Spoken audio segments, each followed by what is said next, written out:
दोस्तों, हम जिन चीजों को नंगी आंखों से नहीं देख सकते उन्हें हम मशीनों के द्वारा साफ साफ देख सकते हैं। तो क्या आपने कभी अपने ब्लड को माइक्रोस्कोप के नीचे रखकर देखा है कि वो माइक्रोस्कोप में कैसा दिखता होगा? और क्या आपने कभी अपने स्पर्म को माइक्रोस्कोप के नीचे रखकर देखा है? या फिर पेड़ पौधे अपनी पत्तियों से सनलाइट की एनर्जी को कैसे ऑब्जर्व करता है, या उसमें कोई सोलर पैनल लगा होता है? तो प्यारे दोस्तों, आज हम कुछ ऐसी अमेजिंग चीजों को माइक्रोस्कोप के नीचे रखकर देखेंगे जिसे देखने के बाद आपके होश उड़ जाएंगे। दोस्तों, बचपन में जब हम साइंस की किताब में ब्लड के बारे में पढ़ते हैं तो वहाँ पर हमें ब्लड का आकार कुछ ऐसे दिखाया जाता है, लेकिन जब हम ब्लड को अपनी नंगी आंखों से देखते हैं तो कुछ ऐसे लिक्विड फॉर्म में दिखाई देता है। तो समझ में नहीं आता कि साइंस में हमें ब्लड को कुछ ऐसा क्यों दिखाया जाता है। दरअसल ब्लड का स्ट्रक्चर कुछ ऐसा ही होता है, लेकिन ये एक माइक्रोस्कोपिक इमेज होता है। जब आप अपने ब्लड को माइक्रोस्कोप के नीचे रखकर 400 गुना जूम करेंगे तब आपको ब्लड के अंदर मौजूद ब्लड सेल्स दिखाई देगा और उसके साथ साथ बैक्टीरिया और प्रोटोजोआ भी दिखाई देंगे। और ये सभी ब्लड सेल्स प्लाज्मा के अंदर होता है, जिससे हमें जूम आउट करने पर लिक्विड फॉर्म में दिखाई देता है।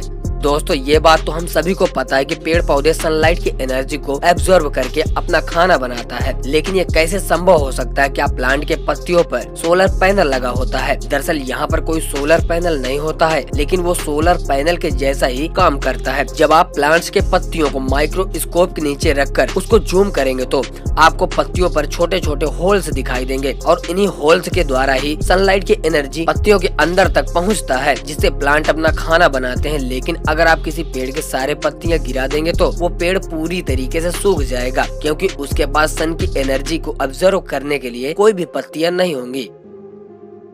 दोस्तों, जीभ भी हमारे शरीर का एक अहम हिस्सा होता है, जिससे हमें खाने का स्वाद पता चलता है और हमें बोलने में भी काफी मदद मिलता है। नॉर्मली देखने में इंसानी जुबान बहुत ही स्मूथ नजर आता है, लेकिन जब हम अपनी जीभ को माइक्रोस्कोप के नीचे रखकर देखेंगे तो हमारी जीभ कुछ इस तरह दिखाई देगी, जिससे बहुत सारे नुकीले कांटे जैसे होते हैं जो नॉर्मल आँखों से बिल्कुल भी नजर नहीं आते हैं। लेकिन माइक्रोस्कोप से देखने पर ये कांटे जैसी चीज हमें बहुत क्लियरली दिखाई देता है। इंसानी जीभ पर तो ये कांटे बहुत ही छोटे दिखाई देते हैं, लेकिन अगर शेर की बात करें तो आपको ये कांटे बिना माइक्रोस्कोप से ही दिखाई देगा।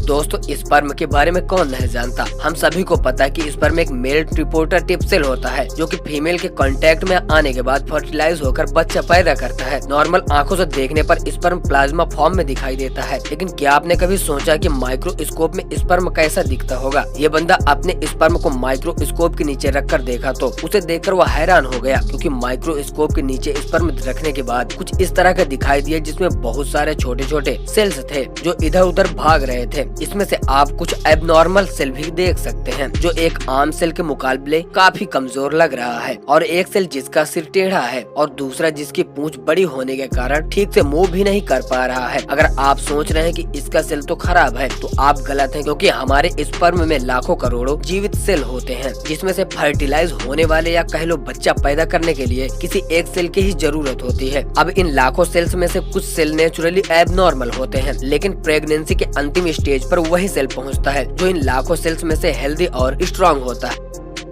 दोस्तों, आँख हमारे शरीर का कितना ज्यादा इम्पोर्टेंट पार्ट है ये शायद बताने की जरूरत नहीं है। इस आँख के बिना दुनिया कैसी है इसका हम अंदाजा भी नहीं लगा सकते हैं। लेकिन तब क्या होगा जब हम अपनी आँख को माइक्रोस्कोप के नीचे रख कर देखेंगे तो दोस्तों, आपको यकीन करना काफी मुश्किल होगा। माइक्रोस्कोप से देखने पर आँखों में एक अलग ही दुनिया दिखाई देता है, मानो आप स्पेस में हो। हमारी आँखों का आइरिस साफ साफ दिखाई देता है, जिस पर कई सारे गड्ढे हैं और उसके बीच में एक ब्लैक होल है। दरअसल वो ब्लैक होल नहीं बल्कि आँखों का लेंस होता है, जिससे हम पूरी दुनिया को देख पाते हैं।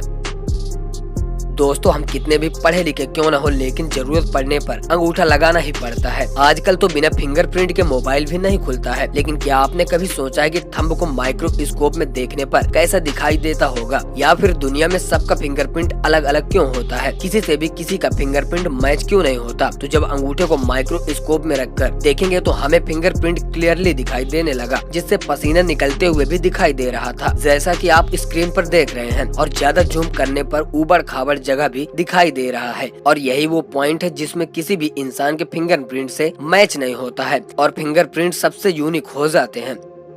दोस्तों पेपर हमारे जिंदगी का एक अहम हिस्सा रहा है। इसके बिना हम अपनी स्टडी को कंप्लीट ही नहीं कर सकते हैं। लेकिन क्या आप जानते हैं कि पेपर माइक्रोस्कोप में कैसा दिखता होगा? जब पेपर को माइक्रोस्कोप में रखकर देखा गया तो पेपर के ऊपर सूखी पत्तियों की तरह कुछ दिखाई दिया। क्या आप जानते हैं कि पेपर का स्ट्रक्चर इस तरह का क्यों होता है? दरअसल पेपर सूखी घास के पत्तियों से बनाए जाते हैं, इसीलिए हमें पेपर के ऊपर सूखी घास की पत्तियां जैसा कुछ दिखाई देता है। तो दोस्तों आज के इस वीडियो में बस इतना ही। आपको ये वीडियो कैसा लगा हमें कमेंट करके, और वीडियो में से आपका सबसे फेवरेट पार्ट कौन सा था ये बताना बिल्कुल भी मत भूलिएगा। तो गाइस मिलते हैं फिर से किसी वीडियो में, तब तक के लिए जय हिंद, वंदे मातरम, बाय बाय।